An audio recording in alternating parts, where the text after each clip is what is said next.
Dan seterusnya kita juga mempelajari apa yang berlaku dari sisi pandemik ya. Jadi global pandemic yang berlaku pada 2 tahun yang lalu memberikan sekadar gambaran yang separuh saja tentang apa yang sebenarnya berlaku. Dynamic world of attacker juga ya. Jadi pada asalnya tekniknya juga berevolusi, sepertinya juga diterangkan oleh Pak Hunter dan juga Pak Semi. Walaupun sudah di encrypt data, masih diminta ransomnya ya. And then masih ada double extortion lagi juga. Karena itu taktik yang digunakan oleh attacker. Kalau dia pikir oh customer-nya kalau kita gertak bisa dia kalah dengan gertakan kita, dibayar. Oh jadi profil customer-nya ini juga berubah. Jadi oh customer ini kalau kita gertak lagi atau diadakan amaran lain juga masih bisa dia termakan dengan kita punya approach ya. Jadi itu yang berada di mindnya attacker. Jadi seperti yang Pak Anter bilang, mereka juga menggunakan cryptocurrency. Yang ini nggak bisa di track, di-detect. Account bank ada. Jadi setiap negara juga ada dia punya regulator yang melihat gimana money-nya transaksi. Tapi di cryptocurrency semuanya nggak ada. Dan bisa uh, ditutup perjalanan gimana uangnya dimasuk atau dipindahkan ya. Dan cloud infrastructure juga berubah. Jadi attacker juga menggunakan teknologi yang kita ada sekarang, menggunakan SaaS provider. Ransomware juga ada, ransomware as a service yang bisa digunakan pakai oleh banyak lagi attacker yang lain yang coba mengetek customer-nya. Bisa dilancarkan dari pelbagai bot ya, ada 1000-an bot yang bisa disewa juga. Bot for rent, $100 for 1000 bot. Jadi semua ini adalah infrastruktur yang juga terhasil dari teknologi yang kita pakai juga. Tetapi juga digunakan pakai oleh attacker untuk melancarkan attack ke atas setengah organisasi. Ya. Jadi setelah kita lihat itu, kita juga melihat dari sisi gimana attacker merubah pekerjaan dia. Yang awalnya cuma sekadar mengenkrip data aja, ya, dan meminta dan semua. Dan seterusnya double extortion. Sudah di-encrypt, di-exfiltrate, dan langsung dipunah, dirosakkan semua recovery yang kita ada. Jadi nggak bisa recover dari ransomware lagi, ya. Itu kalau mengikut dari strategi MITRE juga, ya. Dan ada juga triple extortion. Sudah di-encrypt, sudah dimusnahkan backupnya, juga didatangkan attack-attack yang lain yang berbeda dari sisi yang berbeda supaya kitanya teralih kita punya fokusnya. Jadi ini semua beberapa strategi yang dilancarkan oleh attacker supaya bisa melumpuhkan pekerjaan setengah organisasi setengah organisasi.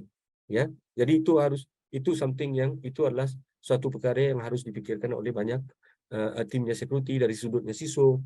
Pada saat kita melihat security harus dilihat dari secara keseluruhan apa attack surface yang kita ada, apa teknologi yang diadakan untuk memproteksi setiap attack surface ini, identify gaps yang ada, dan seterusnya continue mengimprove control dan juga countermeasure yang harus digunakan ya.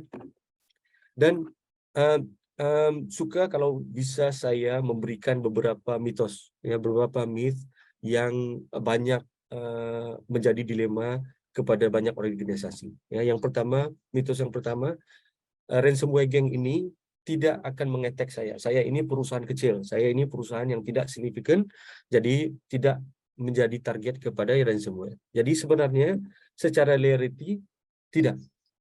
Jadi dari sisi attacker itu sendiri atau gengnya itu, sukses kriteria yang paling utama untuk dia melancarkan attack adalah yang pertama, seberapa sukses dia bisa melancarkan attack, seberapa cepat dia bisa melancarkan attack, dan seberapa cepat, seberapa pantas ataupun seberapa tersembunyi bisa dia menyembunyikan pekerjaan dia tanpa dikenal pasti oleh organisasi tersebut. Jadi itu yang dipikirkan awal. Dari situ yang dilancarkan attack dan seterusnya kepada organisasi yang dikenal pasti. Ya, dari mulai seperti yang Pak Semi terangkan, dari mulai reconnaissance, mengenal pasti keberadaan environment kita. Itu yang banyak kita lihat ataupun banyak yang saya ketemui customer juga. Kadang-kadang attacker itu lebih mengetahui environment-nya dari kita sendiri. Dan sudah duduk di dalam agak lama mengetahui apa yang berlaku, dipelajarinya semua sebelum dilancarkan attack yang berikutnya. Ya, jadi ransomware attack ini tidak sekadar khusus kepada industri ataupun sektor yang gede, ya, yang punya financial backing yang besar, enggak. Dia semua ya, tidak terlimit ke setengah sektor aja. Ya, jadi itu yang lebih penting dari segi attacker. Kalau dia bisa masuk, bisa melancarkan attack, bisa mendapat resultnya, itu yang lebih penting dari sisinya attacker. Ya. Mitos yang kedua, banyak organisasi ataupun customer-nya bilang, adakah backup ini best control? Jadi sebagian mitos ini, ada beberapa mitos yang saya explain-kan ini, yang saya terangkan ini, juga berkenaan dengan beberapa soalan yang diajukan oleh para peserta. Ya, jadi yang keduanya, adakah backup adalah best control against ransomware? Nah, adakah backup ini kontrol yang terbaik dalam kita menangani ransomware? Ya, jadi kalau kita lihat dari sisi MITRE, ada dua perkara penting untuk membolehkan kita menangani ransomware attack-nya. Nah, jadi yang pertama dari segi protection. Jadi kita ada teknologi protection teknologi yang bisa menangani attack itu. Yang pertama. Ya. Yang kedua dari segi recovery. Apakah recovery strategi kita? Ya, kita juga ada backup dan kita backup servernya ataupun mesinnya. Ya. Tetapi kadang-kadang kita harus ingat ya, sepertinya backup ini juga ada backup software-nya juga yang bisa terinfeksi oleh ransomware. Karena backup software-nya itu sendiri run di dalam operating system. Ya, jadi pekerjaan malware atau ransomware ini fokusnya kepada mengetek operating system itu sendiri. Nah, jadi pada saat dia mengetek operating system, seharusnya dia bisa mengencrypt apa saja aplikasi yang berlaku.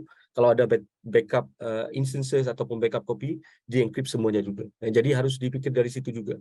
Dan pun begitu, walaupun customer-nya buat regular backup, ya sentiasa dibuat backupnya setiap minggu ataupun setiap bulan, setiap 2 mingguan, tetapi tidak dites regularly.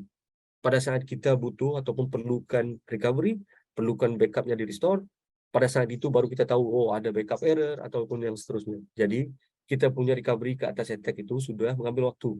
Ya, backup juga mengambil waktu yang lama, sepertinya bergantung kepada data size. Ada data size yang besar dan kecil yang bisa dikompres dan enggak, yang membezakan pekerjaan restore-nya cepat atau lambat. Yang kedua, data type juga. Ada data yang bisa dikompres, ada data yang nggak bisa dikompres. Jadi pekerjaan recovery-nya juga akan membutuh waktu. Jadi ini yang harus dipikirkan di setiap organisasi, ya. Gimana backup strategi yang ada. Ya, tapi backup tidak sekadar backup yang diperlukan untuk recover dari semua. Again, sekali lagi saya tekankan di sini, pada saat kita melihat security, proteksi, melihat dari segi keseluruhan. Ya. Jadi penggunaan dari segi attacker juga berbeda. Ya, encryption ini seharusnya last stage dia. Dari awalnya dia reconnaissance dan selepas itu didiscover apa yang berlaku, baru dilancarkan attack-attack yang seterusnya. Sama ada dia membuat ransomware atau enggak, itu bergantung kepada strategi dan payload yang bisa dilancarkan di organisasi tersebut. Tetapi yang penting, dia coba untuk mendestroy juga capability Bapak untuk merecover. Nah, itu yang kita lihat dari sisi strateginya double extortion ataupun triple extortion. Ya. Dan mitos yang ketiga ini, ya, up to date patching. Ya, kalau organisasinya membuat patching yang paling terkini, ya, mempatch paling terkini, jadi nggak ada chances untuk ransomware-nya masuk ataupun attack-nya masuk atau malware-nya bisa berada di dalam environment-nya di setengah organisasi itu. Tapi sebenarnya tidak juga, ya. Misi untuk kita mengadakan patching itu secara 100% itu agak sukar. Ya, masih banyak juga organisasi yang punya operating system yang lama. Dan ada juga pada saat ini teknologi yang ada nggak bisa mengadakan proteksi pada legacy operating system yang mungkin sudah expire, yang sudah tidak disupport, mungkin sepertinya dari Microsoft. Sudah tidak support lagi Windows 7, Windows XP, Windows Server 2003, Windows 7 2008, pre-R2. Jadi itu pada Microsoft sudah lama, sudah ada support lagi. Jadi pasti ada gap-nya di sisinya organisasi itu sendiri.